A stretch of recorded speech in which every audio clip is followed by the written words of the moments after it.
Ăn vậy nó mới đã. Ăn gì?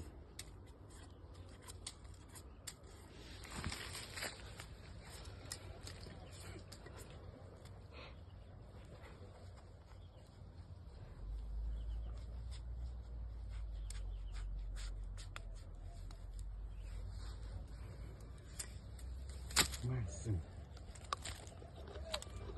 Ngon.